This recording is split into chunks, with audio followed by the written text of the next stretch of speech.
Hi all, welcome to I+. ഞാൻ അക്ഷര.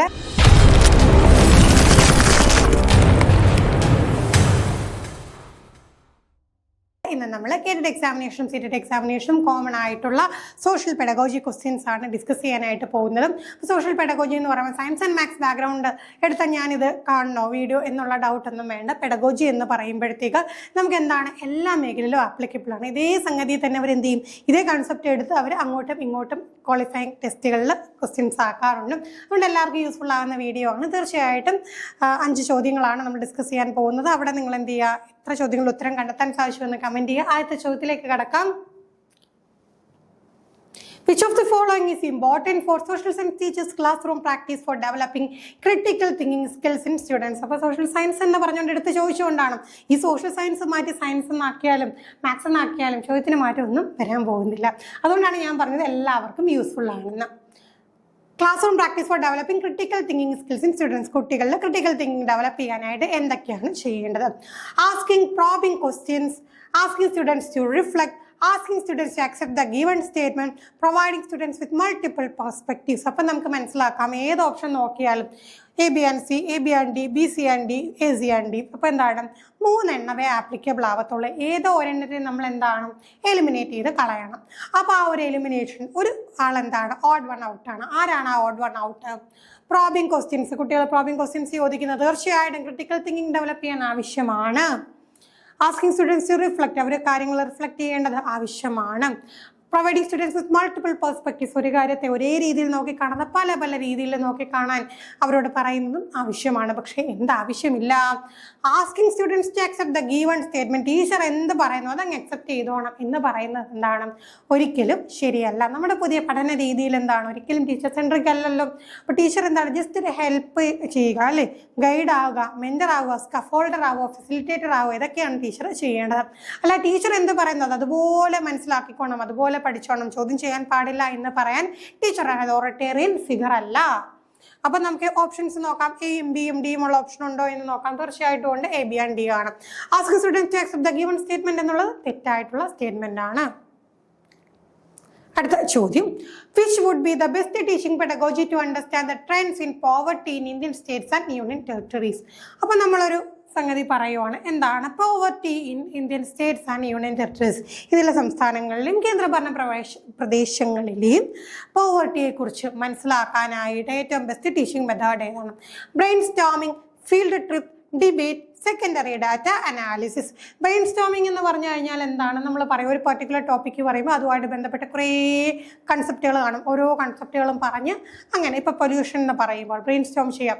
Air pollution, water pollution, soil pollution, പിന്നെ എന്താണ് പൊല്യൂഷന് കാരണമാകുന്ന മറ്റു കാര്യങ്ങൾ, പൊല്യൂഷൻ കൊണ്ടുണ്ടാകുന്ന രോഗങ്ങൾ, അങ്ങനെ പറഞ്ഞു പോകുന്നതാണ് ബ്രെയിൻ സ്റ്റോമിംഗ് എന്ന് പറയുന്നത്. സിമ്പിളായിട്ട് പറഞ്ഞാൽ ഫീൽഡ് ട്രിപ്പ് പറയുമ്പോൾ നിങ്ങൾക്ക് അറിയാമല്ലോ, ഫീൽഡ് ട്രിപ്പ് നമ്മൾ എന്താണ് ട്രിപ്പായിട്ട് പോയി എന്തെങ്കിലും ഫീൽഡൊക്കെ വിസിറ്റ് ചെയ്യുക.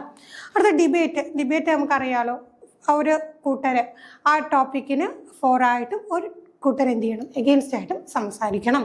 അവിടെ secondary data analysis, already available ആയിട്ടുള്ള ഒരു ഡാറ്റയെ നമ്മൾ എന്ത് ചെയ്യുന്നു, നമ്മൾ അനലൈസ് ചെയ്യുന്നു. അപ്പോൾ ഇവിടെ നമുക്ക് എന്താണ് പെട്ടെന്ന് നോക്കുമ്പോൾ ഫീൽഡ് ട്രിപ്പ് പോയാലോ, നമുക്ക് ഇന്ത്യയിൽ ഇത്രയും സംസ്ഥാനങ്ങളും കേന്ദ്ര ഭരണ പ്രദേശങ്ങളിലും പോയി അവിടുത്തെ പോവർട്ടി അനലൈസ് ചെയ്യുക എന്നുള്ളത് പ്രാക്ടിക്കലി പോസിബിൾ ആയിട്ടുള്ള കാര്യമാണോ? ഒരിക്കലും അല്ല. അപ്പോൾ നമുക്ക് എന്ത് ചെയ്യാൻ പറ്റും, റിലയബിൾ ആയിട്ടുള്ള വാലിഡ് ആയിട്ടുള്ള സോഴ്സസുകളിൽ പ്രൈമറി ഇൻഫർമേഷൻ അവർ കളക്ട് ചെയ്തിട്ടുണ്ടാവും. അതിനെ നമ്മൾ എന്ത് ചെയ്യുക, സെക്കൻഡറി ഡാറ്റ അനാലിസിസ് നടത്തുക. ഓൾറെഡി അവരെന്ത് ചെയ്യും, വളരെയധികം ശാസ്ത്രീയമായിട്ടൊക്കെ കണ്ടെത്തിയ പഠനങ്ങളുടെ ഫലം റിപ്പോർട്ടുകൾ കാണും.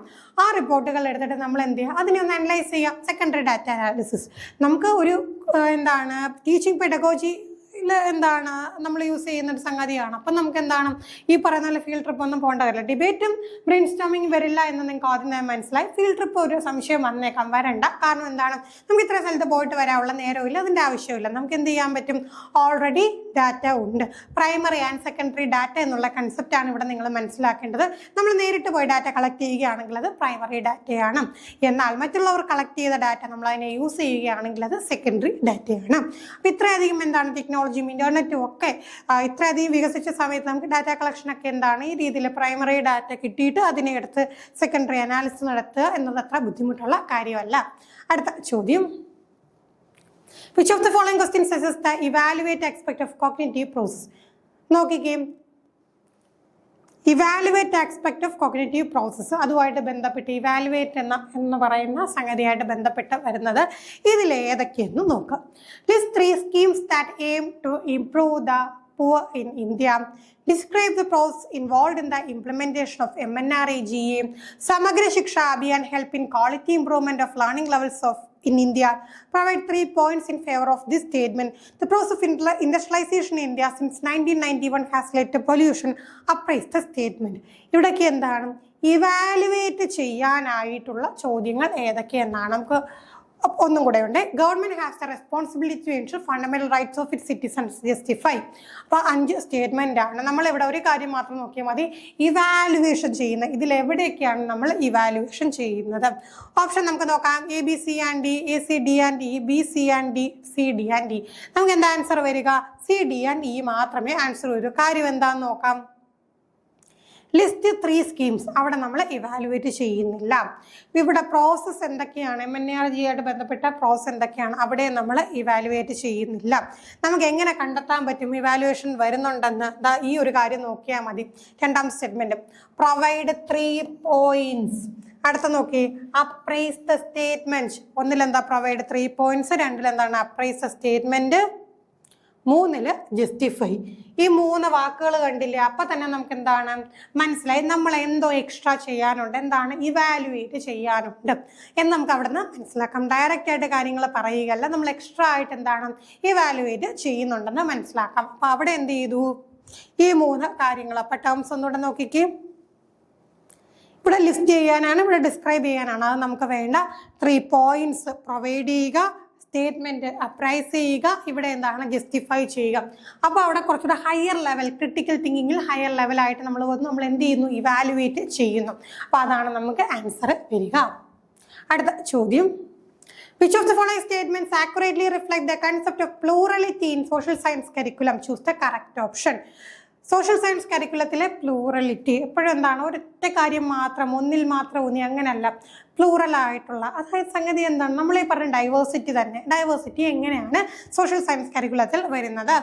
Dominance of single ideology, inclusion of multiple perspectives and diverse viewpoints, exclusion of certain perspectives from social science, use of complex language in social science curriculum material.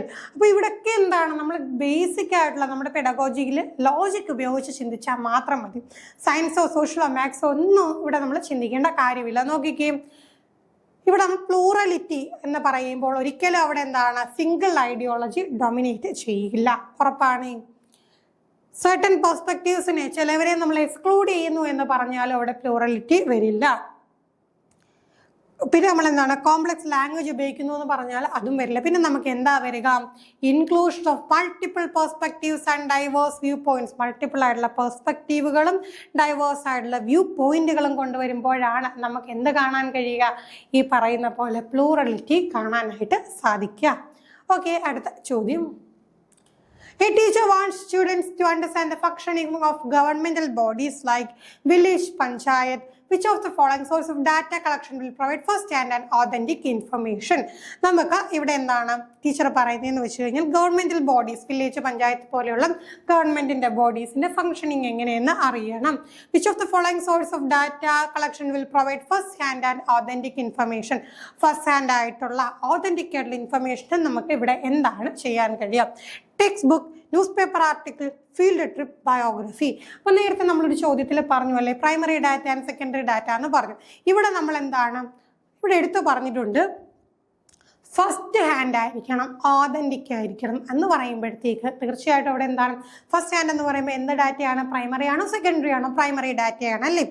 അപ്പം ഫസ്റ്റ് ഹാൻഡ് ആയിട്ട് കിട്ടണമെങ്കിൽ നമ്മൾ നേരിട്ട് പോയി കളക്ട് ചെയ്യണം. അപ്പോൾ അതിന് പറ്റിയത് എന്തൊക്കെയാണ്? Text book, news paper articles, field TRIPS, biography. നമ്മൾ നേരിട്ട് കളക്ട് ചെയ്യണമെങ്കിൽ എന്താണ് ആവശ്യം? ഫീൽഡ് ട്രിപ്പാണ് ആവശ്യം. എന്താണ് ഫീൽഡ് ട്രിപ്പ്? ബിക്കോസ് നമ്മൾ നേരിട്ട് പോയി നമ്മൾ കാര്യങ്ങൾ കണ്ടെത്തി, നമ്മൾ പരിശോധിച്ചു, നമ്മൾ എന്ത് ചെയ്യുന്നു, ആ ഒരു ഡാറ്റ കളക്ട് ചെയ്യുന്നു. ആ സോഴ്സ് ഓഫ് ഡാറ്റ നമ്മൾ എന്ത് ചെയ്യുന്നു, ഈ ഒരു രീതിയിൽ ഫസ്റ്റ് ഹാൻഡായിട്ട് ഒതൻറ്റിക് ആയിട്ടുള്ള വിശ്വാസയോഗ്യമായിട്ട് കറക്റ്റായിട്ട് സോഴ്സിൽ പോയി കണ്ടെത്തുമ്പോൾ അത് പ്രൈമറി ഡാറ്റയാണ്. അതിന് നമുക്ക് എന്ത് ഉപയോഗിക്കാം? ഫീൽഡ് ട്രിപ്പ് ഉപയോഗിക്കാം. ടെക്സ്റ്റ് ബുക്ക് എന്ന് പറഞ്ഞാൽ ഓൾറെഡി ആരെങ്കിലും ഒക്കെ എന്താണ് റിസർച്ച് ചെയ്ത് എഴുതി വെച്ചിട്ടുള്ളതായിരിക്കും. ന്യൂസ് പേപ്പറും സിമിലർലി അങ്ങനെ തന്നെയാണ്, മറ്റുള്ളവർ റിസർച്ച് ചെയ്ത് വെച്ചേക്കുന്നതാണ്. അപ്പോൾ അതൊരിക്കലും പ്രൈമറി ആണെന്ന് ഫസ്റ്റ് ഹാൻഡ് ആണെന്നും പറയാൻ പറ്റില്ല. പറ്റില്ല, മറ്റുള്ളവർ കണ്ടെത്തിയ ഡാറ്റ നമ്മൾ യൂസ് ചെയ്യുമ്പോൾ. അതുപോലെ ബയോഗ്രഫി എന്ന് പറയുമ്പോഴത്തേക്കും അവിടെ എന്തായിരിക്കും, ഒരാളുടെ ജീവചരിത്രം എന്ന് പറയുമ്പോൾ അത് തീർച്ചയായിട്ടും അത് പ്രൈമറി ഹാൻഡ് അല്ല, മറ്റൊരാൾ തയ്യാറാക്കിയതല്ലേ. അങ്ങനെ വരുമ്പോൾ ആ ഒരു ഓപ്ഷനും വരില്ല. അങ്ങനെ നമുക്ക് എന്ത് ചെയ്യാൻ പറ്റും, ഫീൽഡ് ട്രിപ്പാണ് ഇവിടെ ആൻസർ ആയിട്ട് വരിക. അപ്പം ഇത്രയും കാര്യങ്ങളാണ് നമ്മൾ ഇന്ന് ഡിസ്കസ് ചെയ്ത്. അപ്പോൾ ഇതിൽ നിന്ന് നമുക്ക് എന്ത് മനസ്സിലായി, ഒരിക്കലും നമ്മൾ പെർട്ടിക്കുലർ സബ്ജക്ട് പെഡഗോജി എന്ന് പറയുമ്പോൾ അവിടെ മാത്രം എന്താണ് അങ്ങ് ഉറച്ചു നിൽക്കുന്നില്ല. പെഡഗോജി നമുക്കറിയാലോ ഇൻ്റർ ഡിസിപ്ലിനറി ആയിട്ടുള്ള അപ്രോച്ച് തന്നെയാണ്. നമ്മളൊരു പെർട്ടിക്കുലർ സബ്ജക്റ്റിലേക്ക് കൊണ്ടുവന്ന് ചോദ്യങ്ങൾ ചോദിക്കുന്നു എന്നേ ഉള്ളൂ. അപ്പം നമ്മൾ മനസ്സിലാക്കേണ്ട കാര്യം കോമൺ ആയിട്ട് ജനറൽ ആയിട്ട് നമ്മൾ അറിയേണ്ട കാര്യങ്ങളാണ് പെഡഗോജി സെക്ഷൻസിൽ വരിക. അപ്പോൾ ഇത് റിപ്പീറ്റ് ചെയ്ത് ജനറലായിട്ടും സബ്ജക്റ്റ് ഓറിയൻറ്റഡ് ആയിട്ട് വരുമ്പോഴും നമുക്ക് ശരിക്കും പറഞ്ഞാലും മാർക്ക് സ്കോർ ചെയ്യാനുള്ള ഒരു അവസരം കൂടുകയാണ് ചെയ്യുന്നത് അല്ലേ.